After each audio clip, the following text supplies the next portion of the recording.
ਦਿਸ਼ਾ ਪਰਿਵਰਤਨ ਦੇ ਸਾਡੇ ਅੱਜ ਦੇ ਪ੍ਰੋਗਰਾਮ ਨੂੰ ਵੇਖਣ ਦੇ ਲਈ ਸਾਡੇ ਨਾਲ ਇਸ ਪ੍ਰੋਗਰਾਮ ਦੇ ਵਿੱਚ ਸ਼ਾਮਿਲ ਹੋਣ ਵਾਲੇ ਸਾਰੇ ਦਰਸ਼ਕਾਂ ਨੂੰ TWR ਪਰਿਵਾਰ ਦੇ ਵੱਲੋਂ ਪਿਆਰ ਭਰੀ ਜੈ ਮਸੀਹ ਦੀ। ਤੁਹਾਡਾ ਸਭਨਾਂ ਦਾ ਇਸ ਪ੍ਰੋਗਰਾਮ ਦੇ ਵਿੱਚ ਬਹੁਤ-ਬਹੁਤ ਸਵਾਗਤ ਹੈ। ਅਸੀਂ ਉਮੀਦ ਕਰਦੇ ਹਾਂ ਕਿ ਤੁਸੀਂ ਸਾਰੇ ਆਪਣੇ ਪਰਿਵਾਰਾਂ ਦੇ ਵਿੱਚ ਰਾਜੀ ਖੁਸ਼ੀ ਹੋਵੋਗੇ ਅਤੇ ਪਰਮੇਸ਼ਰ ਦੇ ਵਚਨ ਦਾ ਆਨੰਦ ਮਾਣ ਰਹੇ ਹੋਵੋਗੇ। ਦੋਸਤੋ, ਹੁਣ ਤੱਕ ਅਸੀਂ ਦਾਨੀਏਲ ਨਬੀ ਦੀ ਪੁਸਤਕ ਦੇ 12ਵੇਂ ਅਧਿਆਇ ਦੀ 4 ਆਇਤ ਤੋਂ ਲੈ ਕੇ ਇਸ ਅਧਿਆਇ ਦੇ ਅਖੀਰ ਤੱਕ ਦੇ ਵਚਨਾਂ ਉੱਤੇ ਗੌਰ ਕਰ ਰਹੇ ਸੀ। ਅਸੀਂ ਆਪਣੇ ਪਿਛਲੇ ਪ੍ਰੋਗਰਾਮ ਦੇ ਵਿੱਚ ਦਾਨੀਏਲ ਨਬੀ ਦੇ ਆਖਰੀ ਸ਼ਬਦਾਂ ਦੇ ਉੱਤੇ ਚਰਚਾ ਕਰ ਰਹੇ ਸੀ। ਉਹਦੇ ਅਧੀਨ ਅਸੀਂ ਦਾਨੀਏਲ ਨਬੀ ਦੀ ਭਵਿੱਖਬਾਣੀ ਦੀ ਮੋਹਰ, ਭਵਿੱਖਬਾਣੀ ਦਾ ਸਿਲਸਿਲਾ ਅਤੇ ਭਵਿੱਖਬਾਣੀ ਦੀ ਦੁਵਿਧਾ ਦੇ ਬਾਰੇ ਜਾਣਿਆ। ਅਸੀਂ ਜਾਣਿਆ ਕਿ ਭਵਿੱਖਬਾਣੀ ਦੀਆਂ ਬਹੁਤ ਸਾਰੀਆਂ ਗੱਲਾਂ ਜੋ ਕਿ ਆਖਰੀ ਸਮੇਂ ਨਾਲ ਸੰਬੰਧਿਤ ਸਨ, ਜੋ ਕਿ ਦਾਨੀਏਲ ਨੇ ਪਰਮੇਸ਼ਵਰ ਤੋਂ ਜਾਣ ਕੇ ਲਿਖੀਆਂ ਸੀ, ਨੂੰ ਆਪ ਵੀ ਨਹੀਂ ਸਮਝਦਾ ਸੀ। ਉਹ ਇਹਨਾਂ ਆਖਰੀ ਸਮੇਂ ਦੀਆਂ ਗੱਲਾਂ ਨੂੰ ਜਾਣਨਾ ਚਾਹੁੰਦਾ ਸੀ, ਜਿਨ੍ਹਾਂ ਨੂੰ ਪਰਮੇਸ਼ਵਰ ਨੇ ਉੜਕ ਸਮੇਂ ਦੇ ਲਈ ਰੱਖ ਛੱਡਿਆ ਸੀ। ਪਰ ਪਰਮੇਸ਼ਵਰ ਨੇ ਉਹਨੂੰ ਕਿਹਾ ਕਿ ਇਹਨਾਂ ਗੱਲਾਂ ਨੂੰ ਉੜਕ ਸਮੇਂ ਦੇ ਲਈ ਹੀ ਰਹਿਣ ਦੇ। ਇਸ ਤੋਂ ਅਸੀਂ ਸਿੱਖਿਆ ਕਿ ਆਖਰੀ ਸਮੇਂ ਤੋਂ ਸੰਬੰਧਿਤ ਜਿਹੜੀਆਂ ਗੱਲਾਂ ਪਰਮੇਸ਼ਵਰ ਅਜੇ ਨਹੀਂ ਦੱਸਣਾ ਚਾਹੁੰਦਾ, ਉਹਨਾਂ ਨੂੰ ਸਾਨੂੰ ਵੀ ਜਾਣਨ ਦੇ ਲਈ ਉਤਸੁਕ ਨਹੀਂ ਹੋਣਾ ਚਾਹੀਦਾ। ਸਾਡੇ ਅੱਜ ਦੇ ਪ੍ਰੋਗਰਾਮ ਦੇ ਵਿੱਚ ਅਸੀਂ ਆਪਣੇ ਪਿਛਲੇ ਪ੍ਰੋਗਰਾਮ ਦੇ ਬਾਕੀ ਦੇ ਹਿੱਸੇ ਨੂੰ ਪੂਰਾ ਕਰਾਂਗੇ। ਸਾਡੇ ਅੱਜ ਦੇ ਪ੍ਰੋਗਰਾਮ ਦੇ ਵਿੱਚ ਅਸੀਂ ਭਵਿੱਖਬਾਣੀ ਦਾ ਬਾਕੀ ਦੇ ਬਚੇ ਹੋਏ ਹਿੱਸੇ ਨੂੰ ਸਿੱਖਣ ਦੇ ਲਈ ਗੌਰ ਕਰਾਂਗੇ। ਸਾਡੇ ਨਾਲ ਇਸ ਪ੍ਰੋਗਰਾਮ ਦੇ ਵਿੱਚ ਅਖੀਰ ਤੱਕ ਬਣੇ ਰਹਿਓ। ਸਾਨੂੰ ਪੂਰਾ ਵਿਸ਼ਵਾਸ ਹੈ ਕਿ ਤੁਸੀਂ ਇਸ ਪ੍ਰੋਗਰਾਮ ਤੋਂ ਜ਼ਰੂਰ ਆਸ਼ੀਸ਼ ਪਾਓਗੇ। ਸੋ ਦੋਸਤੋ, ਆਓ ਬਿਨਾਂ ਦੇਰੀ ਕੀਤੇ ਆਪਣੇ ਪ੍ਰੋਗਰਾਮ ਦੇ ਵਿੱਚ ਚੱਲਦੇ ਹਾਂ, ਤਾਂ ਜੋ ਅਸੀਂ ਪਰਮੇਸ਼ਰ ਦੇ ਵਚਨ ਨੂੰ ਸਿੱਖ ਸਕੀਏ ਕਿ ਅੱਜ ਪਰਮੇਸ਼ਰ ਆਪਣੇ ਵਚਨ ਤੋਂ ਸਾਨੂੰ ਕੀ ਸਿਖਾਉਣ ਜਾ ਰਿਹਾ ਹੈ।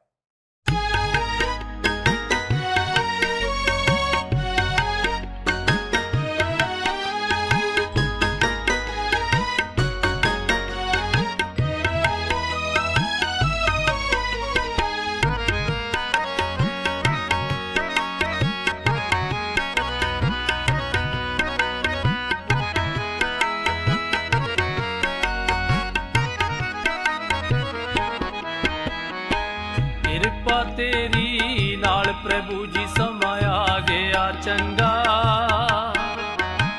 ਕਿਰਪਾ ਤੇਰੀ ਨਾਲ ਪ੍ਰਭੂ ਜੀ ਸਮਾਂ ਆ ਗਿਆ ਚੰਗਾ। ਖੁਦ ਸਭ ਕੁਝ ਮੈਨੂੰ ਸੌਂਪਿਆ, ਮੈਂ ਤੇਰਾ ਬੰਦਾ। ਖੁਦ ਸਭ ਕੁਝ ਮੈਨੂੰ ਸੌਂਪਿਆ, ਮੈਂ ਤੇਰਾ ਬੰਦਾ। ਹੈ ਕਿਰਪਾ ਤੇਰੀ ਨਾਲ ਪ੍ਰਭੂ ਜੀ ਸਮਾਂ ਆ ਗਿਆ ਚੰਗਾ। ਖੁਦ ਸਭ ਕੁਝ ਮੈਨੂੰ ਸੌਂਪਿਆ, ਮੈਂ ਤੇਰਾ ਬੰਦਾ।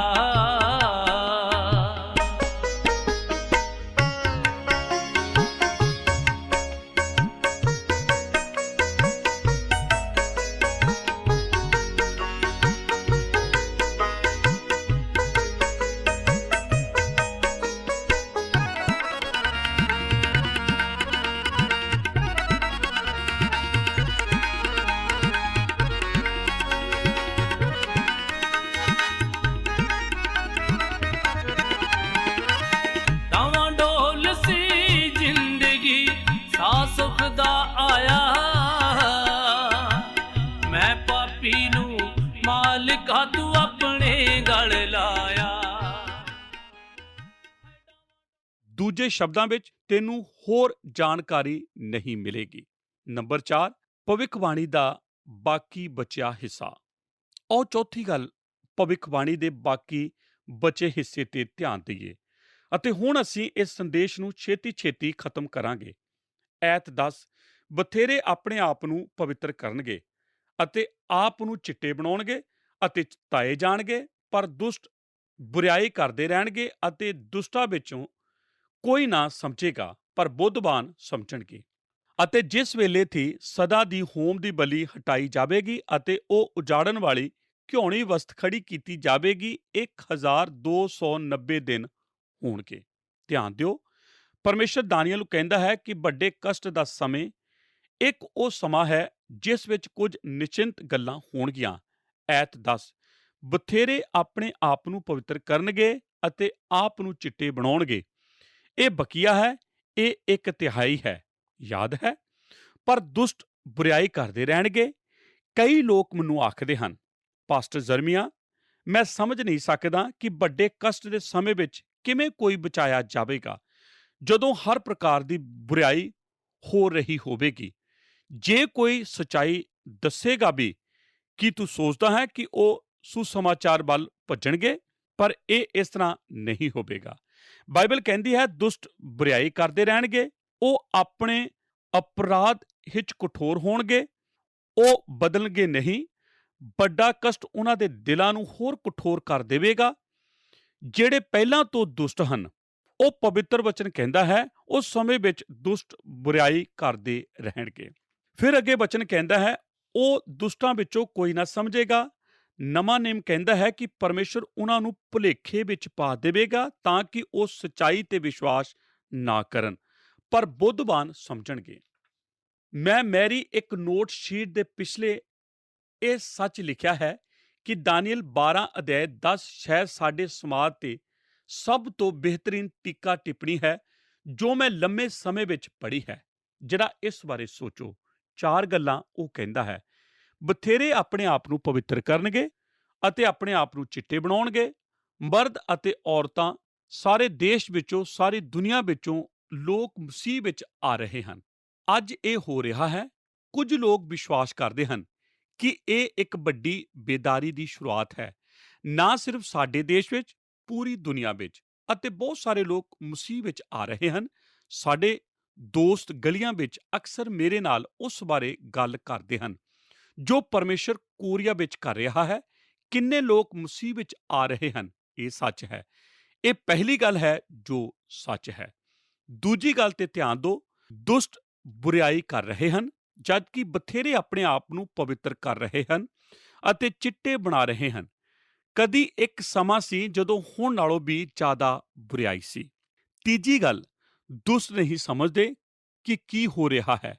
ਉਹ ਨਹੀਂ ਸਮਝਦੇ। ਬਾਈਬਲ ਕਹਿੰਦੀ ਹੈ, ਸਰੀਰਕ ਮਨੁੱਖ ਆਤਮਾ ਦੀਆਂ ਗੱਲਾਂ ਨਹੀਂ ਸਮਝ ਸਕਦਾ ਅਤੇ ਉਹ ਉਹਨਾਂ ਨੂੰ ਨਹੀਂ ਸਮਝ ਸਕਦਾ ਕਿਉਂਕਿ ਉਹ ਉਸ ਲਈ ਮੂਰਖਤਾ ਹਨ।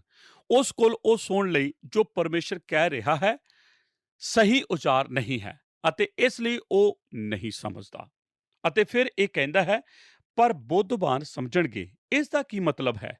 ਪਰਮੇਸ਼ਰ ਕੁਝ ਲੋਕਾਂ ਨੂੰ ਬਚਾ ਰਿਹਾ ਹੈ। ਦੁਸ਼ਟ ਹਾਲੇ ਵੀ ਦੁਸ਼ਟ ਹਨ। ਤੁਸੀਂ ਗੈਰ ਮਸੀਹਾਂ ਵਿੱਚ ਪ੍ਰਚਾਰ ਕਰਦੇ ਹੋ ਅਤੇ ਉਹਨਾਂ ਵਿੱਚ ਬਹੁਤ ਸਾਰੇ ਨਹੀਂ ਸਮਝਦੇ, ਪਰ ਬੁੱਧਵਾਨ ਉਹ ਮਸੀਹੀ ਉਹਨਾਂ ਨੂੰ ਪੂਰੀ ਤਰ੍ਹਾਂ ਸਮਝਦੇ ਹਨ। ਉਹ ਸਮਝਦੇ ਹਨ ਕਿ ਕੀ ਹੋ ਰਿਹਾ ਹੈ। ਪਰਮੇਸ਼ਰ ਕਹਿੰਦਾ ਹੈ ਕਿ ਵੱਡੇ ਕਸ਼ਟ ਦੇ ਸਮੇਂ ਵਿੱਚ ਵੀ ਇਹੋ ਹੀ ਹੋਵੇਗਾ। ਪਵਿੱਤਰ ਵਚਨ ਉਸ ਬਾਰੇ ਬਹੁਤ ਸਪਸ਼ਟ ਹੈ। 11 ਐਤ ਦੇ ਅੰਤ ਵਿੱਚ ਅਸੀਂ ਮੁਸ਼ਕਿਲ ਵਿੱਚ ਪੈ ਜਾਂਦੇ ਹਾਂ। ਹੁਣ ਮੇਰੇ ਨਾਲ ਬਣੇ ਰਹੋ, ਇਹ ਕਹਿੰਦੀ ਹੈ, ਅਤੇ ਜਿਸ ਵੇਲੇ ਥੀ ਸਦਾ ਦੀ ਹੋਮ ਦੀ ਬਲੀ ਹਟਾਈ ਜਾਵੇਗੀ। ਇਹ ਕੀ ਹੈ? ਵੱਡੇ ਕਸ਼ਟ ਦੇ ਸਮੇਂ ਦੇ ਅੱਧ ਵਿਚਕਾਰ ਉਹ ਉਜਾੜ ਵਾਲੀ ਘਿਉਣੀ ਵਸਤ ਖੜੀ ਕੀਤੀ ਜਾਵੇਗੀ। ਕੀ ਤੁਹਾਨੂੰ ਯਾਦ ਹੈ ਕਿ ਝੂਠਾ ਮਸੀਹ ਹੈਕਲ ਵਿੱਚ ਆਵੇਗਾ ਅਤੇ ਉਹ ਦਰਿੰਦੇ ਨੂੰ ਖੜਾ ਕਰੇਗਾ ਅਤੇ ਉਹ ਯਹੂਦੀ ਹੈਕਲ ਵਿੱਚ ਮੂਰਤ ਦੀ ਪੂਜਾ ਕਰਨਗੇ। ਇਸੇ ਲਈ ਉਹ ਇਸ ਨੂੰ ਉਜਾੜਨ ਵਾਲੀ ਘਿਉਣੀ ਵਸਤ ਕਹਿੰਦੇ ਹਨ। ਇਹ ਇੰਨੀ ਘਿਉਣੀ ਸੀ ਕਿ ਯਹੂਦੀਆਂ ਲਈ ਹੈਕਲ ਵੀਰਾਨ ਹੋ ਗਈ। ਉਹਨਾਂ ਨੂੰ ਹੁਣ ਤੋਂ ਅਗਾਂਹ ਇਸ ਵਿੱਚ ਜਾਣ ਦੀ ਇਜਾਜ਼ਤ ਨਹੀਂ ਸੀ ਕਿਉਂਕਿ ਇਹ ਦੁਸ਼ਟ ਜਾਂ ਅਪਵਿੱਤਰ ਹੋ ਗਈ ਸੀ। ਵੱਡੇ ਕਸ਼ਟ ਦੇ ਸਮੇਂ ਦੇ ਅੱਧ ਵਿਚਕਾਰ ਉਜਾੜਨ ਵਾਲੀ ਘਿਉਣੀ ਵਸਤ ਖੜੀ ਕੀਤੀ ਜਾਵੇਗੀ ਅਤੇ ਫਿਰ 1290 ਦਿਨ ਹੋਣਗੇ। ਇਸ ਗਿਣਤੀ ਨੂੰ ਆਪਣੇ ਦਿਮਾਗ ਵਿੱਚ ਬਿਠਾ ਲਓ। ਇਹ ਇੱਕ ਨਵੀਂ ਗਿਣਤੀ ਹੈ। ਅਸੀਂ ਇਹ ਗਿਣਤੀ ਪਹਿਲਾਂ ਕਦੀ ਨਹੀਂ ਵੇਖੀ। ਅਸੀਂ ਇਸ ਕਿਤਾਬ ਵਿੱਚ ਬਹੁਤ ਸਾਰੀਆਂ ਗਿਣਤੀਆਂ ਵੇਖੀਆਂ ਹਨ ਅਤੇ ਅਸੀਂ ਉਹਨਾਂ ਸਭਨਾਂ ਨੂੰ ਢੁਕਵਾਂ ਬਣਾਇਆ ਹੈ, ਪਰ ਇਹ ਗਿਣਤੀ ਢੁਕਵੀਂ ਨਹੀਂ ਜਾਂ ਕਿਤੇ ਫਿੱਟ ਨਹੀਂ ਬੈਠਦੀ। ਪਹਿਲਾਂ ਜੋ ਗਿਣਤੀ ਅਸੀਂ ਵੇਖੀ ਸੀ ਉਹ 1260 ਦਿਨ ਸੀ। ਉਹ 1260 ਦਿਨ 3.5 ਸਾਲ ਦੇ ਹੁੰਦੇ ਹਨ। ਹੁਣ ਸਾਡੇ ਕੋਲ 1290 ਹਨ ਅਤੇ ਮੈਂ ਕਹਿ ਰਿਹਾ ਹਾਂ, ਪ੍ਰਭੂ ਇਹ ਬਾਕੀ ਮਹੀਨੇ ਕਿੱਥੋਂ ਆਏ ਹਨ? ਸਾਡੇ ਕੋਲ 30 ਦਿਨ ਹਨ ਜੋ ਮੈਂ ਪਹਿਲਾਂ ਕਦੀ ਨਹੀਂ ਵੇਖੇ। ਇਸ ਦਾ ਕੀ ਮਤਲਬ ਹੈ? ਮੈਂ ਨਹੀਂ ਜਾਣਦਾ। ਮੈਂ ਜੋ ਪੜ੍ਹ ਸਕਦਾ ਸੀ ਸਭ ਪੜ੍ਹਿਆ ਹੈ। ਮੈਂ ਜਿਸ ਦਾ ਵੀ ਅਧਿਐਨ ਕਰ ਸਕਦਾ ਸੀ ਸਭ ਕੀਤਾ ਹੈ। ਮੈਨੂੰ ਨਹੀਂ ਪਤਾ, ਮੇਰਾ ਇੱਕ ਅਨੁਮਾਨ ਹੈ, ਪਰ ਮੈਂ ਚਾਹੁੰਦਾ ਹਾਂ ਤੁਸੀਂ ਇਸ ਨੂੰ ਸਮਝ ਲਓ ਕਿ ਇਹ ਪ੍ਰੇਰਿਤ ਅਤੇ ਯਹੋਵਾ ਦਾ ਵਾਕ ਨਹੀਂ ਹੈ। ਇਹ ਮੇਰਾ ਆਪਣਾ ਪਵਿੱਤਰ ਅਨੁਮਾਨ ਹੈ। ਪਵਿੱਤਰ ਵਚਨ ਕਹਿੰਦਾ ਹੈ ਕਿ ਵੱਡੇ ਕਸ਼ਟ ਦੇ ਅੱਧ ਵਿਚਾਲਿਓਂ ਲੈ ਕੇ ਅੰਤ ਤੀਕਰ 1260 ਦਿਨ ਹਨ ਅਤੇ ਇੱਕ ਹੋਰ ਮਹੀਨਾ ਫਾਲਤੂ ਜੋੜਿਆ ਗਿਆ ਹੈ। ਅਤੇ ਮੈਂ ਨਿੱਜੀ ਤੌਰ ਤੇ ਵਿਸ਼ਵਾਸ ਕਰਦਾ ਹਾਂ ਕਿ ਫਾਲਤੂ ਮਹੀਨਾ ਸ਼ਾਇਦ ਉਸ ਸਮੇਂ ਦਾ ਹੈ ਜਦੋਂ ਵੱਡੇ ਕਸ਼ਟ ਦੇ ਸਮੇਂ ਦੇ ਅੰਤ ਵਿੱਚ ਨਿਆਂ ਵਿੱਚ ਭੇਡਾਂ ਤੋਂ ਬੱਕਰੀਆਂ ਨੂੰ ਅੱਡ ਕੀਤਾ ਜਾਵੇਗਾ, ਜਿਸ ਦਾ ਜ਼ਿਕਰ ਮੱਤੀ ਦੀ ਅੰਜੀਲ ਵਿੱਚ ਕੀਤਾ ਗਿਆ ਹੈ ਅਤੇ ਪਰਮੇਸ਼ਰ ਨੇ ਇੱਕ ਹੋਰ ਮਹੀਨਾ ਜੋੜ ਦਿੱਤਾ। ਠੀਕ ਹੈ ਕਿ ਹੁਣ ਤੁਹਾਨੂੰ ਸਮਝ ਲੱਗ ਗਈ ਹੈ। ਇੱਥੇ ਕੁਝ ਅਜਿਹੀ ਚੀਜ਼ ਹੈ ਜਿਸ ਨਾਲ ਤੁਹਾਨੂੰ ਝਟਕਾ ਲੱਗੇਗਾ। ਪੜ੍ਹਦੇ ਰਹੋ। ਧੰਨ ਹੈ ਉਹ ਜੋ ਉਡੀਕਦਾ ਹੈ ਅਤੇ 1335 ਦਿਨਾਂ ਤੋੜੀ ਆਉਂਦਾ ਹੈ। ਹੁਣ 1 ਮਿੰਟ ਲਈ ਇੰਤਜ਼ਾਰ ਕਰ। ਹੁਣ ਸਾਡੇ ਕੋਲ 45 ਦਿਨ ਹੋਰ ਹਨ ਜਿਨ੍ਹਾਂ ਨਾਲ ਅਸੀਂ ਸ਼ੁਰੂ ਨਹੀਂ ਕੀਤਾ ਅਤੇ ਨਾ ਹੀ ਇਹ ਗਿਣਤੀ ਮੈਂ ਪਹਿਲਾਂ ਕਦੀ ਵੇਖੀ। ਦੁਨੀਆ ਵਿੱਚ ਕੀ ਹੋ ਰਿਹਾ ਹੈ? 1260 ਨਹੀਂ ਅਤੇ ਨਾ ਹੀ 1290, ਪਰ 1335 ਦੁਨੀਆ ਵਿੱਚ ਇਸ ਦਾ ਕੀ ਮਤਲਬ ਹੈ?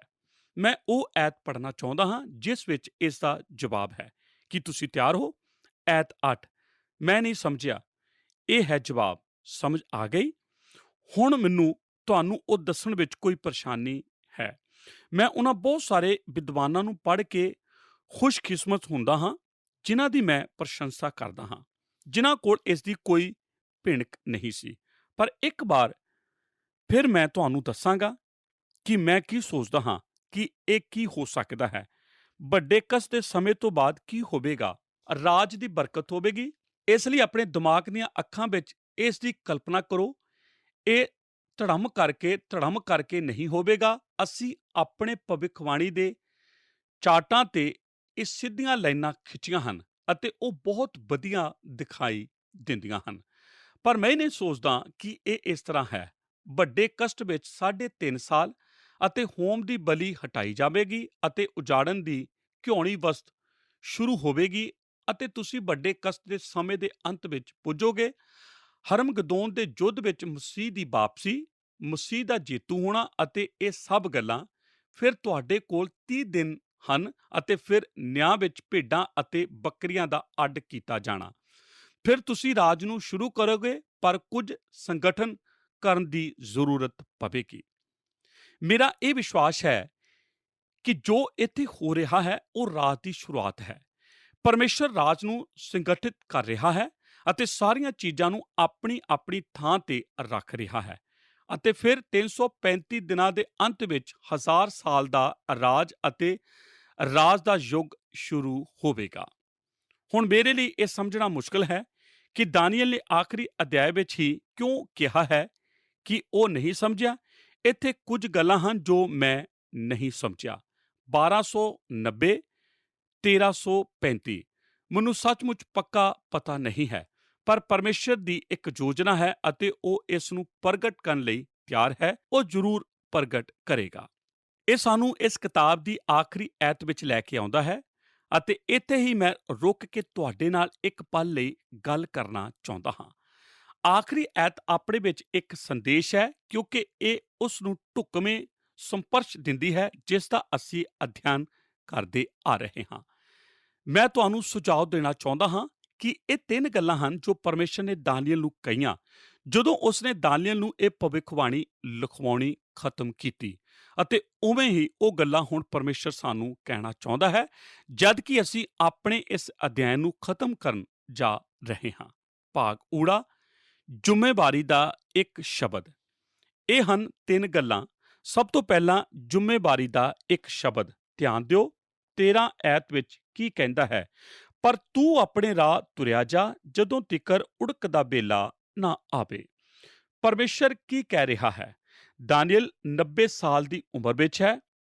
ਉਹ ਬਸ ਜਾਣ ਲਈ ਤਿਆਰ ਹੀ ਹੈ। ਪਰਮੇਸ਼ਰ ਨੇ ਉਸ ਨੂੰ ਇਹ ਸਾਰੀਆਂ ਅਨੋਖੀਆਂ ਸੱਚਾਈਆਂ ਦਿੱਤੀਆਂ ਅਤੇ ਇਹ ਹੁਣ ਖਤਮ ਹੋ ਗਿਆ ਹੈ। ਉਸ ਕੋਲ ਕਹਿਣ ਲਈ ਹੋਰ ਕੋਈ ਗੱਲ ਨਹੀਂ ਹੈ। ਉਹ ਕਹਿੰਦਾ ਹੈ, ਹੁਣ ਦਾਨੀਏਲ, ਤੈਨੂੰ ਸਭ ਕੁਝ ਮਿਲ ਗਿਆ ਹੈ, ਤੂੰ ਸਭ ਕੁਝ ਲਿਖ ਲਿਆ ਹੈ। ਮੈਂ ਤੈਨੂੰ ਉਹ ਸਾਰੇ ਦਰਸ਼ਨ ਦੇ ਦਿੱਤੇ ਹਨ ਜੋ ਤੂੰ ਵੇਖਣ ਵਾਲਾ ਹੈ। ਤੂੰ ਉਹਨਾਂ ਸਭਨਾਂ ਦਾ ਅਰਥ ਕੱਢ ਚੁੱਕਾ ਹੈ ਜਿਨ੍ਹਾਂ ਦਾ ਤੈਨੂੰ ਅਰਥ ਕੱਢਣ ਦੀ ਜ਼ਰੂਰਤ ਹੈ। ਹੁਣ ਦਾਨੀਏਲ, ਮੈਂ ਤੈਨੂੰ ਕਹਿਣਾ ਚਾਹੁੰਦਾ ਹਾਂ ਕਿ ਤੂੰ ਆਪਣੇ ਰਾਹ ਤੁਰਿਆ ਜਾ। ਇਸ ਦਾ ਕੀ ਮਤਲਬ ਹੈ? ਇਸ ਦਾ ਮਤਲਬ ਹੈ ਆਪਣਾ ਕੰਮ ਕਰ, ਵਾਪਸ ਜਾ ਕੇ ਉਹ ਕਰ ਜੋ ਤੈਨੂੰ ਕਰਨਾ ਚਾਹੀਦਾ ਹੈ। ਜਾ ਕੇ ਆਪਣਾ ਕੰਮ ਕਰ, ਆਪਣੀ ਜ਼ਿੰਮੇਵਾਰੀ ਆਪ ਨਿਭਾ। ਇਹ ਪੁਰਾਣੇ ਨੇਮ ਦਾ ਨਵੇਂ ਨੇਮ ਲਈ ਦੂਜਾ ਅੱਧ ਹੈ। ਫੜੀ ਰੱਖ ਜਦੋਂ ਤੱਕ ਮੈਂ ਨਹੀਂ ਆਉਂਦਾ। ਦੋਸਤੋ, ਇਹ ਬਹੁਤ ਮਹੱਤਵਪੂਰਨ ਹੈ ਕਿਉਂਕਿ ਜਦੋਂ ਅਸੀਂ ਭਵਿੱਖਬਾਣੀ ਦਾ ਅਧਿਐਨ ਕਰਦੇ ਹਾਂ, ਅਸੀਂ ਇਹਨਾਂ ਅੰਦਰਲੀਆਂ ਅਤੇ ਬਾਹਰਲੀਆਂ ਗੱਲਾਂ 1290, 1260, 1335 ਵਿੱਚ ਇਹਨਾਂ ਰੀਝ ਜਾਂਦੇ ਹਾਂ ਕਿ ਅਸੀਂ ਇੱਥੇ ਬੈਠ ਕੇ ਤਦ ਤੱਕ ਅਧਿਐਨ ਕਰ ਸਕਦੇ ਹਾਂ ਜਦ ਤੱਕ ਸਾਡੇ ਕਲੈਕਟਰ ਖਰਾਬ ਨਹੀਂ ਹੋ ਜਾਂਦੇ। ਪਰ ਸੱਚਮੁੱਚ ਪੁਰਾਣੇ ਨੇਮ ਦੀ ਭਵਿੱਖਬਾਣੀ ਦਾ ਕੇਂਦਰ ਸਥਾਨ ਇਹ ਨਹੀਂ ਹੈ। ਇੱਥੇ ਕੇਂਦਰ ਸਥਾਨ ਉਸ ਤੇ ਹੈ ਜੋ ਹੋਣ ਵਾਲਾ ਹੈ। ਪਰਮੇਸ਼ਰ ਨੇ ਭਵਿੱਖ ਲਈ ਇਹ ਯੋਜਨਾ ਬਣਾਈ ਹੈ। ਉਸ ਪ੍ਰਕਾਸ਼ ਵਿੱਚ ਬਿਹਤਰ ਹੈ ਕਿ ਤੁਸੀਂ ਰੁੱਝੇ ਰਹੋ, ਆਪਣਾ ਕੰਮ ਕਰੋ। ਪਰਮੇਸ਼ਰ ਨੇ ਰਾਜ ਵਿੱਚ ਜੋ ਵੀ ਤੁਹਾਨੂੰ ਕਰਨ ਲਈ ਦਿੱਤਾ ਹੈ ਉਹ ਕਰੋ। ਬੈਠ ਕੇ ਆਪਣੀਆਂ ਉਂਗਲਾਂ ਤੇ ਦਾਨੀਏਲ ਦੇ ਦਰਿੰਦੇ ਦੇ ਦੂਜੇ ਅਧਿਆਏ ਦੀ ਮੂਰਤੀ ਨੂੰ ਮੁੜ ਉਸਾਰਨ ਵਿੱਚ ਨਾ ਲੱਗੇ ਰਹੋ। ਇਹਨਾਂ ਸਭਨਾਂ ਗੱਲਾਂ ਤੋਂ ਦੂਰ ਰਹੋ। ਹੁਣ ਜਦ ਕਿ ਤੁਹਾਨੂੰ ਜਾਣਕਾਰੀ ਮਿਲ ਗਈ ਹੈ, ਆਪਣੇ ਰਾਹ ਤੁਰੇ ਜਾਓ। ਪਰਮੇਸ਼ਰ ਨੇ ਤੁਹਾਨੂੰ ਕੀ ਕਰਨ ਲਈ ਆਖਿਆ ਹੈ, ਖੁਸ਼ੀ ਨਾਲ ਉਸ ਦੀ ਸੇਵਾ ਕਰੋ। ਅਸੀਂ ਦਾਨੀਏਲ ਦੀ ਕਿਤਾਬ ਨੂੰ ਸ਼ੁਰੂ ਤੋਂ ਲੈ ਕੇ ਅੰਤ ਤੱਕ ਸਮਝ ਸਕਦੇ ਹਾਂ, ਪਰ ਜੇ ਅਸੀਂ ਆਪਣੇ ਰਾਹ ਨਹੀਂ ਤੁਰਦੇ ਅਤੇ ਉਹ ਨਹੀਂ ਕਰਦੇ ਜੋ ਪਰਮੇਸ਼ਰ ਨੇ ਸਾਨੂੰ ਕਰਨ ਲਈ ਆਖਿਆ ਹੈ, ਤਾਂ ਅਸੀਂ ਕੰਗਾਲ ਮੰਡਲੀ ਹਾਂ, ਉਸ ਕਲੀਸਿਆ ਤੋਂ ਬਿਹਤਰ ਨਹੀਂ ਹਾਂ ਜਿਸ ਨੇ ਕਦੀ ਪਰਮੇਸ਼ਰ ਵੱਲੋਂ ਇੱਕ ਸ਼ਬਦ ਨਹੀਂ ਸੁਣਿਆ। ਅਸਲ ਵਿੱਚ ਇਹ ਵਿਸ਼ਵਾਸ ਕਰਨ ਦਾ ਵੀ ਇੱਕ ਕਾਰਨ ਹੈ ਕਿ ਅਸੀਂ ਇੰਨੀ ਮਾੜੀ ਹਾਲਤ ਵਿੱਚ ਹਾਂ ਕਿਉਂਕਿ ਜਿਸ ਨੂੰ ਬਹੁਤਾ ਦਿੱਤਾ ਗਿਆ ਹੈ ਉਸ ਕੋਲੋਂ ਬਹੁਤਾ ਲਿਆ ਜਾਵੇਗਾ। ਪਰਮੇਸ਼ਰ ਸਾਨੂੰ ਦੱਸਣਾ ਚਾਹੁੰਦਾ ਹੈ ਕਿ ਉਸ ਬਰਕਤ ਦੇ ਪ੍ਰਕਾਸ਼ ਵਿੱਚ ਜੋ ਸਾਨੂੰ ਪਰਮੇਸ਼ਰ ਦੇ ਪਵਿੱਤਰ ਵਚਨ ਨਾਲ ਮਿਲੀ ਹੈ ਅਤੇ ਅਸੀਂ ਉਸ ਨੂੰ ਸਮਝਦੇ ਹਾਂ ਅਤੇ ਇਸ ਤੇ ਵਿਸ਼ਵਾਸ ਕਰਦੇ ਹਾਂ ਅਤੇ ਇਸ ਪ੍ਰਤੀ ਸਮਰਪਿਤ ਹਾਂ। ਆਓ ਇਸ ਬਾਰੇ ਕੁਝ ਕਰੀਏ। ਤੁਸੀਂ ਆਪਣੇ ਉਹਨਾਂ ਦੋਸਤਾਂ ਨੂੰ ਕਲੀਸਿਆ ਵਿੱਚ ਕਿਉਂ ਨਹੀਂ ਲੈ ਕੇ ਆਉਂਦੇ ਜਿਹੜੇ ਮਸੀਹ ਵਿੱਚ ਨਹੀਂ ਹਨ? ਤੁਸੀਂ ਕਹਿੰਦੇ ਹੋ, ਮੈਂ ਗਵਾਹੀ ਨਹੀਂ ਦੇ ਸਕਦਾ, ਮੈਨੂੰ ਨਹੀਂ ਪਤਾ ਇਹ ਕਿਵੇਂ ਕਰਨਾ ਹੈ। ਪਰ ਤੁਸੀਂ ਸਿਰਫ ਇੰਨਾ ਕਰਨਾ ਹੈ, ਉਹਨਾਂ ਨੂੰ ਲੈ ਕੇ ਆਉਣਾ ਹੈ ਅਤੇ ਕੋਈ ਹੋਰ ਆਪੇ ਹੀ ਉਹਨਾਂ ਨੂੰ ਪ੍ਰਚਾਰ ਸੁਣਾਵੇਗਾ। ਖੈਰ, ਤੁਸੀਂ ਕਹੋਗੇ ਅਸੀਂ ਇਸ ਤਰ੍ਹਾਂ ਹੀ ਕਰਦੇ ਹੁੰਦੇ ਹਾਂ ਅਤੇ ਹਾਲੇ ਵੀ ਇਸੇ ਤਰ੍ਹਾਂ ਕੀਤਾ ਜਾਂਦਾ ਹੈ। ਜੇ ਮੈਂ ਤੁਹਾਨੂੰ ਪੁੱਛਣਾ ਹੁੰਦਾ ਕਿ ਤੁਹਾਡੇ ਵਿੱਚੋਂ ਕਿੰਨੇ ਜਣਿਆਂ ਨੇ ਮਸੀਹ ਨੂੰ ਗਿਰਜੇ ਦੀ ਬੰਦਗੀ ਵਿੱਚ ਹੀ ਜਾਣਿਆ ਹੈ, ਤਾਂ ਤੁਹਾਡੇ ਵਿੱਚੋਂ ਜ਼ਿਆਦਾਤਰ ਲੋਕ ਆਪਣਾ ਹੱਥ ਖੜਾ ਕਰ ਦਿੰਦੇ। ਬਾਈਬਲ ਸਿਖਾਉਂਦੀ ਹੈ ਕਿ ਪਰਮੇਸ਼ਰ ਹਾਲੇ ਵੀ ਪ੍ਰਚਾਰ ਦੀ ਮੂਰਖਤਾ ਰਾਹੀਂ ਕੰਮ ਕਰਦਾ ਹੈ। ਅਸੀਂ ਬੈਠ ਕੇ ਦੋਸਤੀ ਦੇ ਸੁਸਮਾਚਾਰ ਪ੍ਰਚਾਰ ਹੋਣ ਦੀ ਉਡੀਕ ਕਰਦੇ ਰਹਿੰਦੇ ਹਾਂ ਅਤੇ ਇਹ ਕਦੇ ਨਹੀਂ ਹੁੰਦਾ। ਕੀ ਤੁਸੀਂ ਜਾਣਦੇ ਹੋ ਕਿ ਇੱਕ ਕਲੀਸਿਆ ਵਿੱਚ ਪਰਮੇਸ਼ਰ ਤੋਂ ਭਟਕੇ ਹੋਏ ਵਿਅਕਤੀ ਨੂੰ ਸੱਦਾ ਦੇਣਾ ਕਿਵੇਂ ਦਾ ਲੱਗਦਾ ਹੈ ਅਤੇ ਇਹ ਅਹਿਸਾਸ ਕਰਨਾ ਕਿ ਕਲੀਸਿਆ ਵਿੱਚ ਭਟਕੇ ਹੋਏ ਲੋਕਾਂ ਦੀ ਗਿਣਤੀ ਦੀ ਸੰਭਾਵਨਾ ਥੋੜੀ ਜਿਹੀ ਹੈ? ਤੁਸੀਂ ਕਹੋਗੇ, ਮੈਨੂੰ ਪੱਕਾ ਪਤਾ ਨਹੀਂ ਕਿ ਮੈਂ ਇਹ ਕਰ ਸਕਦਾ ਹਾਂ। ਨਹੀਂ, ਸੁਣੋ, ਤੁਸੀਂ ਗਵਾਚੇ ਹੋਏ ਲੋਕਾਂ ਨੂੰ ਲੈ ਕੇ ਆਓ। ਅਸੀਂ ਉਹਨਾਂ ਨੂੰ ਪਰੇਸ਼ਾਨ ਨਹੀਂ ਕਰਾਂਗੇ, ਅਸੀਂ ਸਿਰਫ ਉਹਨਾਂ ਨੂੰ ਪ੍ਰਚਾਰ ਕਰਾਂਗੇ। ਮੈਂ ਇਸ ਮੰਡਲੀ ਨੂੰ ਚੁਣੌਤੀ ਦੇਣਾ ਚਾਹੁੰਦਾ ਹਾਂ ਕਿ ਤੁਸੀਂ ਆਪਣੇ ਆਲੇ ਦੁਆਲੇ ਝਾਤੀ ਮਾਰੋ ਅਤੇ ਵੇਖੋ ਕਿ ਕਿਹੜੇ ਲੋਕ ਹਾਲੇ ਤੱਕ ਨਹੀਂ ਬਚੇ ਹਨ, ਅਤੇ ਜੇ ਤੁਸੀਂ ਕੁਝ ਨਹੀਂ ਕਰ ਸਕਦੇ, ਉਹਨਾਂ ਦਾ ਹੱਥ ਫੜ ਕੇ ਉਹਨਾਂ ਨੂੰ ਕਲੀਸਿਆ ਵਿੱਚ ਲੈ ਕੇ ਆਓ। ਮੈਂ ਵਾਅਦਾ ਕਰਦਾ ਹਾਂ ਕਿ ਜੋ ਕੋਈ ਵੀ ਪ੍ਰਚਾਰ ਕਰਦਾ ਹੈ, ਜਦੋਂ ਮੈਂ ਇੱਥੇ ਹਾਂ, ਸੰਦੇਸ਼ ਵਿੱਚ ਕਿਤੇ ਨਾ ਕਿਤੇ ਮਸੀਹ ਸੁਸਮਾਚਾਰ ਦੀ ਬੁਲਾਹਟ ਹੋਵੇਗੀ। ਮੈਂ ਵਿਸ਼ਵਾਸ ਕਰਦਾ ਹਾਂ ਕਿ ਭਵਿੱਖਬਾਣੀ ਦੇ ਸ਼ਬਦ ਦਾ ਇਹ ਮਤਲਬ ਸੀ। ਇਹ ਸਿਰਫ ਸਾਨੂੰ ਮੋਟੇ ਤਾਜ਼ੇ ਕਰਨ ਅਤੇ ਸਾਰੀ ਜਾਣਕਾਰੀ ਲੈ ਕੇ ਚੁੱਪਚਾਪ ਬੈਠਣ ਲਈ ਨਹੀਂ ਹੈ।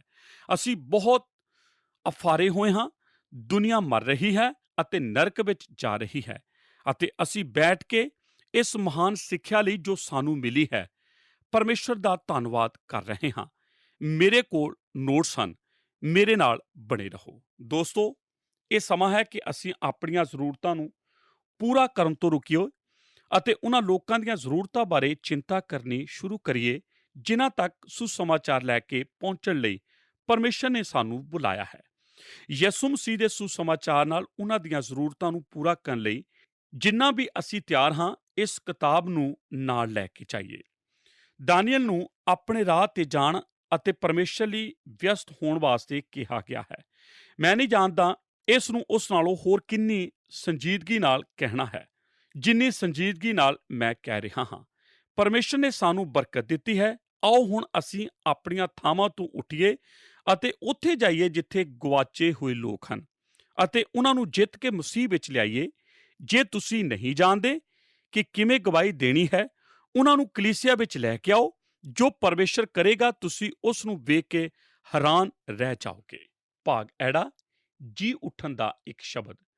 ਦੂਜੀ ਗੱਲ ਇਹ ਜੀ ਉੱਠਣ ਦਾ ਇੱਕ ਸ਼ਬਦ, ਅਤੇ ਮੈਂ ਇਸ ਗੱਲ ਨੂੰ ਤੁਹਾਡੇ ਨਾਲ ਛੇਤੀ ਸਾਂਝਾ ਕਰ ਦਿਆਂਗਾ। ਧਿਆਨ ਦਿਓ ਉਹ ਕੀ ਕਹਿੰਦਾ ਹੈ।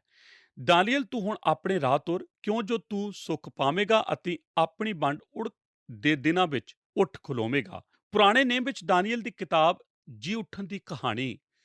ਪਰਮੇਸ਼ਰ ਕਹਿੰਦਾ ਹੈ, ਦਾਨੀਏਲ ਤੂੰ ਆਪਣੇ ਰਾਹ ਤੁਰ ਆ ਜਾ, ਤੈਨੂੰ ਆਰਾਮ ਦੀ ਜ਼ਰੂਰਤ ਹੈ, ਪਰ ਤੂੰ ਜੀ ਉੱਠੇਗਾ, ਇੱਕ ਦਿਨ ਤੂੰ ਉੱਠ ਖਲੋਵੇਂਗਾ। ਕਿਸੇ ਨੇ ਲਿਖਿਆ ਹੈ, ਮਿਹਨਤ ਅਤੇ ਦੁੱਖ, ਨਿਰਉਤਸਾਹ ਅਤੇ ਨਿਰਾਸ਼ਾਵਾਂ ਸਭ ਦਾਨੀਏਲ ਲਈ ਖਤਮ ਹੋ ਜਾਣਗੀਆਂ। ਦਾਨੀਏਲ ਦਾ ਲੰਮਾ, ਅਜੀਬ, ਅਨੋਖਾ ਸਫ਼ਰ ਖਤਮ ਹੋਣ ਵਾਲਾ ਸੀ। ਉਹ ਹੁਣ ਤੋਂ ਨਿਰਦਈ, ਈਰਖਾਈ, ਖੁਣਸੀ, ਅਹੁਦੇਦਾਰ ਦੇ ਨਿਸ਼ਾਨਾਂ ਤੇ ਨਹੀਂ ਹੋਵੇਗਾ। ਉਸਨੇ ਆਖਰੀ ਵਾਰ ਭੁੱਖੇ ਸ਼ੇਰ ਦੇ ਘੁਰਨੇ ਨੂੰ ਵੇਖਿਆ ਹੈ। ਉਸ ਦੀ ਰੂਹ ਨੂੰ ਹੁਣ ਯਹੂਦੀ ਜਾਂ ਪਰਾਈ ਕੌਮ ਦੇ ਬੰਦੇ ਦਾ ਪਾਪ ਤੰਗ ਨਹੀਂ ਕਰੇਗਾ। ਇੱਕ ਚੰਗਾ ਮਨੁੱਖ, ਪਵਿੱਤਰ ਆਤਮਾ ਤੇ ਵਿਸ਼ਵਾਸ ਨਾਲ ਭਰਪੂਰ, ਪਿਆਰ ਅਤੇ ਨੇਕ, ਵਫਾਦਾਰ ਅਤੇ ਨਿਡਰ ਦਾਨੀਏਲ ਆਰਾਮ ਕਰੇਗਾ ਅਤੇ ਸਵੇਰੇ ਉੱਠਣ ਦੀ ਉਡੀਕ ਕਰੇਗਾ, ਜਦੋਂ ਉਸ ਨੂੰ ਉਸ ਦੇ ਛਡਾਉਣ ਵਾਲੇ ਅਤੇ ਉਸ ਦੇ ਰਾਜਾ ਦੁਆਰਾ ਇਨਾਮ ਨਾਲ ਨਵਾਜਿਆ ਜਾਵੇਗਾ। ਜਦੋਂ ਸਾਡਾ ਕੰਮ ਪੂਰਾ ਹੋ ਜਾਵੇਗਾ, ਕਾਸ਼ ਅਸੀਂ ਵੀ ਸਾਡੇ ਅਦਭੁਤ ਪ੍ਰਭੂ ਦੇ ਅਨੋਖੇ ਸ਼ਬਦਾਂ ਨੂੰ ਸੁਣੀਏ, ਜਾ ਅਤੇ ਆਰਾਮ ਕਰ। ਪਰਮੇਸ਼ਰ ਇਹੋ ਹੀ ਕਹਿ ਰਿਹਾ ਹੈ, ਦਾਨੀਏਲ ਜਾ ਅਤੇ ਆਰਾਮ ਕਰ, ਕਿਉਂਕਿ ਇੱਕ ਜੀ ਉੱਠਣ ਦਾ ਦਿਨ ਆ ਰਿਹਾ ਹੈ। ਹਾਲ ਹੀ ਵਿੱਚ ਕੁਝ ਦਿਨਾਂ ਵਿੱਚ ਮੇਰੇ ਲਈ ਇਹ ਸ਼ਬਦ ਸਪਸ਼ਟ ਹਨ, ਜਾ ਅਤੇ ਆਰਾਮ ਕਰ। ਜੇ ਤੁਸੀਂ ਹਾਲੇ ਤੱਕ ਇਸ ਤਰ੍ਹਾਂ ਮਹਿਸੂਸ ਨਹੀਂ ਕੀਤਾ ਤੇ ਤੁਸੀਂ ਇੰਤਜ਼ਾਰ ਕਰੋ।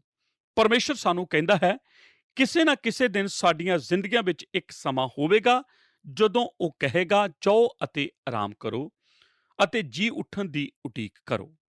ਕੀ ਇਸ ਦਾ ਮਤਲਬ ਇਹ ਹੈ ਕਿ ਸਰੀਰ ਕਬਰ ਵਿੱਚ ਚਲਾ ਜਾਂਦਾ ਹੈ ਅਤੇ ਰੂਹ ਸੌਂਦੀ ਹੈ? ਬਿਲਕੁਲ ਨਹੀਂ। ਉਹ ਇੱਥੇ ਸਰੀਰ ਦੀ ਗੱਲ ਕਰ ਰਿਹਾ ਹੈ। ਸਰੀਰ ਕਬਰ ਵਿੱਚ ਚਲਾ ਜਾਂਦਾ ਹੈ, ਰੂਹ ਪ੍ਰਭੂ ਕੋਲ ਚਲੀ ਜਾਂਦੀ ਹੈ ਅਤੇ ਫਿਰ ਜੀ ਉੱਠਣ ਵਾਲੇ ਦਿਨ ਸਰੀਰ ਅਤੇ ਰੂਹ ਇੱਕ ਹੋ ਜਾਣਗੀਆਂ ਅਤੇ ਪਰਮੇਸ਼ਰ ਦੀ ਹਜ਼ੂਰੀ ਵਿੱਚ ਚਲੀਆਂ ਜਾਣਗੀਆਂ। ਭਾਗ ਈੜੀ, ਇਨਾਮ ਦਾ ਇੱਕ ਸ਼ਬਦ। ਹੁਣ ਤੀਜੀ ਅਤੇ ਆਖਰੀ ਗੱਲ, ਇਨਾਮ ਦਾ ਇੱਕ ਸ਼ਬਦ ਤੇ ਧਿਆਨ ਦਿਓ। ਦਾਨੀਏਲ, ਪਰ ਤੂੰ ਆਪਣੇ ਰਾਹ ਤੁਰਿਆ ਜਾ, ਜਦੋਂ ਤੀਕਰ ਉੜਕ ਦਾ ਵੇਲਾ ਨਾ ਆਵੇ, ਕਿਉਂ ਜੋ ਤੂੰ ਸੁੱਖ ਪਾਵੇਂਗਾ ਅਤੇ ਆਪਣੀ ਵੰਡ ਉੱਤੇ ਉੜਕ ਦੇ ਦਿਨਾਂ ਵਿੱਚ ਉੱਠ ਖਲੋਵੇਂਗਾ। ਪਰਮੇਸ਼ਰ ਕੀ ਕਹਿ ਰਿਹਾ ਹੈ? ਕੀ ਤੈਨੂੰ ਯਾਦ ਹੈ ਕਿ ਦਾਨੀਏਲ ਨੇ ਆਪਣੀ ਸਾਰੀ ਜ਼ਿੰਦਗੀ ਕਿੱਥੇ ਗੁਜ਼ਾਰੀ? 14 ਸਾਲ ਦੀ ਉਮਰ ਵਿੱਚ ਉਸ ਨੂੰ ਯਰੂਸ਼ਲਮ ਪਵਿੱਤਰ ਸ਼ਹਿਰ ਵਿੱਚੋਂ ਕੱਢ ਦਿੱਤਾ ਗਿਆ ਅਤੇ ਉਸ ਨੂੰ ਪਵਿੱਤਰ ਸ਼ਹਿਰ ਤੋਂ ਦੂਰ, ਫਿਲਿਸਤੀਨ ਦੇਸ਼ ਤੋਂ ਦੂਰ, ਉਹ ਸ਼ਾਨਦਾਰ ਦੇਸ਼ ਵਿੱਚ ਓਪਰਿਆਂ ਵਿੱਚ ਲਿਜਾਇਆ ਗਿਆ ਅਤੇ ਜਿੱਥੋਂ ਤੱਕ ਅਸੀਂ ਜਾਣਦੇ ਹਾਂ, ਉਸ ਨੂੰ ਪੂਰੀ ਜ਼ਿੰਦਗੀ ਫਿਰ ਉਸ ਧਰਤੀ ਤੇ ਕਦਮ ਨਹੀਂ ਰੱਖਿਆ। ਉਹ ਯਰੂਸ਼ਲਮ ਤੋਂ ਦੂਰ, ਫਿਲਿਸਤੀਨ ਦੇਸ਼ ਤੋਂ ਦੂਰ ਮਰਿਆ ਅਤੇ ਪਰਮੇਸ਼ਰ ਉਸ ਨਾਲ ਵਾਅਦਾ ਕਰ ਰਿਹਾ ਹੈ ਕਿ ਦਾਨੀਏਲ, ਇੱਕ ਦਿਨ ਤੂੰ ਇਸ ਜ਼ਿੰਦਗੀ ਵਿੱਚ ਫਿਰ ਵਾਪਸ ਨਹੀਂ ਆਵੇਂਗਾ, ਪਰ ਤੂੰ ਇਸ ਦੇਸ਼ ਦੀ ਵੰਡ ਦਾ ਹਿੱਸਾ ਹੋਵੇਂਗਾ। ਤੇਰੀ ਮਿਰਾਸ ਸੁਰੱਖਿਅਤ ਹੈ। ਦਾਨੀਏਲ, ਯਹੂਦਾ ਦੀ ਗੋਦ ਦਾ ਇੱਕ ਦਿਨ ਰਾਜ ਯੁੱਗ ਵਿੱਚ ਤੂੰ ਇਸ ਦੇਸ਼ ਦੀ ਵੰਡ ਦਾ ਹਿੱਸਾ ਹੋਵੇਂਗਾ ਅਤੇ ਤੇਰੀ ਮਿਰਾਸ ਸੁਰੱਖਿਅਤ ਹੈ। ਕਿੰਨਾ ਸ਼ਾਨਦਾਰ ਵਾਅਦਾ ਹੈ। ਦਾਨੀਏਲ ਹਮੇਸ਼ਾ ਲਈ ਸਵਰਗ ਵਿੱਚ ਸਹੀ ਸਲਾਮਤ ਅਤੇ ਸੁਰੱਖਿਅਤ ਹੈ। ਖੈਰ, ਇਹ ਹੈ ਕਿਤਾਬ, ਇੱਕ ਸ਼ਾਨਦਾਰ ਕਿਤਾਬ, ਉਸ ਮਨੁੱਖ ਬਾਰੇ ਇੱਕ ਕਿਤਾਬ ਜਿਸ ਨੂੰ ਪਰਮੇਸ਼ਰ ਨੇ ਆਪਣੇ ਲੋਕਾਂ ਲਈ ਵੱਡੀ ਨਿਰਾਸ਼ਾ ਦੇ ਸਮੇਂ ਦੌਰਾਨ ਇੱਕ ਆਸ ਅਤੇ ਤਸੱਲੀ ਦੇ ਸੰਦੇਸ਼ ਵਾਹਕ ਵਜੋਂ ਅਜੀਬ ਢੰਗ ਨਾਲ ਇਸਤੇਮਾਲ ਕੀਤਾ। ਅਤੇ ਹੁਣ ਸਫ਼ਰ ਦੇ ਅੰਤ ਵਿੱਚ ਪਰਮੇਸ਼ਰ ਕੋਲ ਦਾਨੀਏਲ ਲਈ ਇੱਕ ਅਨੋਖਾ ਵਾਅਦਾ ਹੈ। ਜ਼ਿੰਮੇਵਾਰੀ ਦਾ ਇੱਕ ਸ਼ਬਦ, ਜੀ ਉੱਠਣ ਦਾ ਇੱਕ ਸ਼ਬਦ ਅਤੇ ਇਨਾਮ ਦਾ ਇੱਕ ਸ਼ਬਦ। ਇਹ ਸਾਰੇ ਸਾਡੇ ਲਈ ਸੱਚ ਸਾਬਤ ਹੋਣਗੇ ਜੇ ਅਸੀਂ ਪਵਿੱਤਰ ਆਤਮਾ ਨੂੰ ਸਾਡੇ ਦਿਲਾਂ ਨੂੰ ਇਸ ਕਿਤਾਬ ਦੀਆਂ ਸੱਚਾਈਆਂ ਨੂੰ ਦੱਸਣ ਦਿਆਂਗੇ। ਆਮੀਨ। ਪਿਆਰੇ ਦਰਸ਼ਕੋ, ਤੁਹਾਡਾ ਬਹੁਤ-ਬਹੁਤ ਧੰਨਵਾਦ ਕਿ ਤੁਸੀਂ ਸਾਡੇ ਨਾਲ ਸਾਡੇ ਅੱਜ ਦੇ ਪ੍ਰੋਗਰਾਮ ਦੇ ਵਿੱਚ ਸ਼ਾਮਿਲ ਹੋਏ ਅਤੇ ਇਸ ਪ੍ਰੋਗਰਾਮ ਦੇ ਵਿੱਚ ਸਾਡੇ ਨਾਲ ਅਖੀਰ ਤੱਕ ਬਣੇ ਰਹੇ। ਸਾਡੇ ਅੱਜ ਦੇ ਪ੍ਰੋਗਰਾਮ ਦੇ ਵਿੱਚ ਅਸੀਂ ਦਾਨੀਏਲ ਨਬੀ ਦੀ ਪੁਸਤਕ ਦੇ 12ਵੇਂ ਅਧਿਆਇ ਦੇ ਉੱਤੇ ਚਰਚਾ ਕਰਦੇ ਪਏ ਸੀਗੇ। ਅਸੀਂ ਭਵਿੱਖਬਾਣੀ ਦਾ ਬਾਕੀ ਦੇ ਬਚੇ ਹੋਏ ਹਿੱਸੇ ਨੂੰ ਸਿੱਖ ਰਹੇ ਸੀ। ਅਸੀਂ ਜਾਣਿਆ ਕਿ ਆਖਰੀ ਦਿਨਾਂ ਦੇ ਵਿੱਚ ਕੁਝ ਲੋਕ ਤਾਂ ਪਰਮੇਸ਼ਰ ਵੱਲ ਮੁੜਨਗੇ, ਪਰ ਬਹੁਤ ਸਾਰੇ ਲੋਕਾਂ ਦੇ ਇਸ ਵੱਡੇ ਕਲੇਸ਼ ਕਰਕੇ ਹੋਰ ਵੀ ਜ਼ਿਆਦਾ ਦਿਲ ਕਠੋਰ ਹੋ ਜਾਣਗੇ। ਅਸੀਂ ਆਇਤ 13 ਦੇ ਵਿੱਚੋਂ ਜ਼ਿੰਮੇਦਾਰੀ ਦੇ ਇੱਕ ਸ਼ਬਦ ਬਾਰੇ ਜਾਣਿਆ। ਅਸੀਂ ਜਾਣਿਆ ਕਿ ਦਾਨੀਏਲ ਲਗਭਗ 90 ਸਾਲਾਂ ਦਾ ਹੋ ਚੁੱਕਾ ਅਤੇ ਪਰਮੇਸ਼ਰ ਕਹਿੰਦਾ ਹੈ ਕਿ ਦਾਨੀਏਲ, ਹੁਣ ਤੂੰ ਜੋ ਤੇਰਾ ਕੰਮ ਹੈ ਉਸ ਦੇ ਲਈ ਆਪਣੀ ਰਾਹ 'ਤੇ ਚਲਿਆ ਜਾ। ਅਸੀਂ ਜਾਣਿਆ ਕਿ ਹੁਣ ਅਸੀਂ ਭਵਿੱਖਬਾਣੀ ਦੀਆਂ ਗੱਲਾਂ ਨੂੰ ਜਾਣ ਚੁੱਕੇ ਹਾਂ। ਹੁਣ ਸਾਨੂੰ ਇਸ ਤੋਂ ਜ਼ਿਆਦਾ ਹੋਰ ਕੁਝ ਨਹੀਂ ਦੱਸਿਆ ਜਾਏਗਾ। ਇਸ ਲਈ ਸਾਨੂੰ ਉਹ ਕੰਮ ਕਰਦੇ ਰਹਿਣਾ ਹੈ ਜੋ ਪਰਮੇਸ਼ਰ ਨੇ ਸਾਨੂੰ ਦਿੱਤਾ। ਜੇਕਰ ਅਸੀਂ ਉਹ ਕੰਮ ਨਹੀਂ ਕਰਦੇ ਤਾਂ ਅਸੀਂ ਅਜੇ ਵੀ ਕੰਗਾਲ ਹਾਂ। ਸਾਡਾ ਅਸਲ ਕੰਮ ਤਾਂ ਗੁਆਚੇ ਹੋਏ ਲੋਕਾਂ ਨੂੰ ਖੁਸ਼ਖਬਰੀ ਦਾ ਪ੍ਰਚਾਰ ਕਰਨਾ ਹੈ। ਸਾਨੂੰ ਲੋਕਾਂ ਨੂੰ ਕਲੀਸਿਆ ਦੇ ਵਿੱਚ ਲਿਆਉਣ ਦੀ ਲੋੜ ਹੈ। ਦੋਸਤੋ, ਅਸੀਂ ਸਿੱਖਿਆ ਕਿ ਸਾਨੂੰ ਖੁਸ਼ਖਬਰੀ ਦਾ ਪ੍ਰਚਾਰ ਕਰਨ ਦੇ ਲਈ ਪਰਮੇਸ਼ਵਰ ਦੇ ਲਈ ਵਿਅਸਤ ਹੋਣ ਦੀ ਲੋੜ ਹੈ। ਦੋਸਤੋ, ਅੱਜ ਲੋਕਾਂ ਦੀ ਸਭ ਤੋਂ ਮਹੱਤਵਪੂਰਨ ਜ਼ਰੂਰਤ ਖੁਸ਼ਖਬਰੀ ਦੇ ਪ੍ਰਚਾਰ ਦੇ ਦੁਆਰਾ, ਪ੍ਰਭੂ ਯਿਸੂ ਮਸੀਹ ਜੀ ਦੇ ਦੁਆਰਾ ਲੋਕਾਂ ਦੀ ਮੁਕਤੀ ਹੈ। ਕੀ ਤੁਸੀਂ ਨਹੀਂ ਚਾਹੁੰਦੇ ਕਿ ਜਿਸ ਤਰ੍ਹਾਂ ਤੁਸੀਂ ਬਚਾਏ ਗਏ ਹੋ ਉਸੇ ਤਰ੍ਹਾਂ ਹੋਰ ਲੋਕ ਵੀ ਬਚਾਏ ਜਾਣ? ਆਓ ਪ੍ਰਾਰਥਨਾ ਕਰੀਏ। ਸਾਡੇ ਅਨੁਗ੍ਰਹਕਾਰੀ ਦਿਆਲੂ ਪਰਮੇਸ਼ਰ, ਪ੍ਰਭੂ ਯਿਸੂ ਮਸੀਹ ਜੀ ਦੇ ਨਾਂ 'ਚ ਅੱਜ ਦੇ ਵਚਨ ਦੇ ਲਈ ਤੁਹਾਡਾ ਧੰਨਵਾਦ ਕਰਦੇ ਹਾਂ। ਪਿਤਾ ਪਰਮੇਸ਼ਰ, ਕਿ ਤੁਸੀਂ ਸਾਨੂੰ ਦੱਸਿਆ ਕਿ ਆਖਰੀ ਦਿਨਾਂ ਵਿੱਚ ਕੀ ਕੁਝ ਹੋਣ ਵਾਲਾ ਹੈ ਅਤੇ ਬਹੁਤ ਸਾਰੀ ਅਜਿਹੀਆਂ ਗੱਲਾਂ ਨੂੰ ਵੀ ਤੁਸੀਂ ਪਿਤਾ ਪਰਮੇਸ਼ਰ ਜੋ ਇਸ ਸੰਸਾਰ ਦੇ ਵਿੱਚ ਘਟਣ ਵਾਲੀਆਂ ਆਪਣੇ ਕੋਲ ਹੀ ਰੱਖਿਆ। ਪਿਤਾ, ਉਹਨਾਂ ਦਾ ਭੇਦ ਸਾਡੇ ਉੱਤੇ ਨਹੀਂ ਪ੍ਰਗਟ ਕੀਤਾ ਕਿਉਂਕਿ ਤੁਸੀਂ ਨਹੀਂ ਚਾਹੁੰਦੇ ਕਿ ਉਹ ਸਮੇਂ ਤੋਂ ਪਹਿਲਾਂ ਸਾਡੇ ਉੱਤੇ ਜ਼ਾਹਿਰ ਕੀਤੀਆਂ ਜਾ ਸਕਣ। ਪ੍ਰਭੂ ਜੀ, ਸਾਨੂੰ ਜਿੰਨਾ ਵੀ ਤੁਸੀਂ ਵਚਨ ਦਿੱਤਾ, ਜਿੰਨੀ ਵੀ ਭਵਿੱਖਬਾਣੀਆਂ ਦਿੱਤੀਆਂ, ਉਹਨਾਂ ਦੀ ਸਮਝ ਦਿੱਤੀ, ਉਹਦੇ ਲਈ ਤੁਹਾਡਾ ਧੰਨਵਾਦ ਕਰਦੇ ਹਾਂ। ਪ੍ਰਾਰਥਨਾ ਕਰਦੇ ਹਾਂ ਪਿਤਾ ਪਰਮੇਸ਼ਰ, ਜਦ ਅਸੀਂ ਇਹਨਾਂ ਗੱਲਾਂ ਨੂੰ ਜਾਣ ਚੁੱਕਿਆ, ਜਿੱਦਾਂ ਤੁਹਾਡੇ ਵਚਨ ਤੋਂ ਅੱਜ ਸਿੱਖਿਆ, ਸਾਡੇ ਅੰਦਰ ਉਹ ਲਗਨ ਪੈਦਾ ਹੋਏ ਕਿ ਅਸੀਂ ਉਹਨਾਂ ਸਾਰੇ ਲੋਕਾਂ ਨੂੰ ਜੋ ਅੱਜ ਤੁਹਾਡੇ ਤੋਂ ਦੂਰ ਹਨ, ਪ੍ਰਭੂ ਜੀ, ਉਹਨਾਂ ਨੂੰ ਖੁਸ਼ਖਬਰੀ ਦਾ ਪ੍ਰਚਾਰ ਕਰਨ ਵਿੱਚ ਤਤਪਰਤਾ ਦਿਖਾਈਏ ਅਤੇ ਤੁਹਾਡੇ ਵਚਨ ਦੇ ਅਨੁਸਾਰ ਉਹਨਾਂ ਨੂੰ ਤੁਹਾਡੇ ਬਾੜੇ ਵਿੱਚ ਲੈ ਕੇ ਆਈਏ ਪਿਤਾ, ਤਾਂ ਜੋ ਉਹ ਬਚਾਏ ਜਾ ਸਕਣ ਔਰ ਉਸ ਮਹਾਕਲੇਸ਼ ਤੋਂ, ਉਸ ਕਸ਼ਟ ਵਾਲੇ ਸਮੇਂ ਤੋਂ ਬਚ ਸਕਣ। ਧੰਨਵਾਦ ਦਿੰਦੇ ਪਿਤਾ ਪਰਮੇਸ਼ਰ ਕਿ ਤੁਸੀਂ ਸਾਡੀ ਪ੍ਰਾਰਥਨਾ ਨੂੰ ਸੁਣਿਆ। ਯਿਸੂ ਨਾਸਰੀ ਜੀ ਦੇ ਨਾਂ 'ਚ ਮੰਗਦੇ ਹਾਂ, ਆਮੀਨ। ਸਾਰਿਆਂ ਨੂੰ ਜੈ ਮਸੀਹ ਦੀ। ਕੀ ਤੁਹਾਨੂੰ ਇਹ ਪ੍ਰੋਗਰਾਮ ਪਸੰਦ ਆਇਆ? ਹੁਣੇ ਸਾਨੂੰ ਇੱਕ ਮਿਸ ਕਾਲ ਦਿਓ ਤੇ ਤੁਸੀਂ ਅਗਲੇ ਜੇਤੂ ਹੋ ਸਕਦੇ ਹੋ।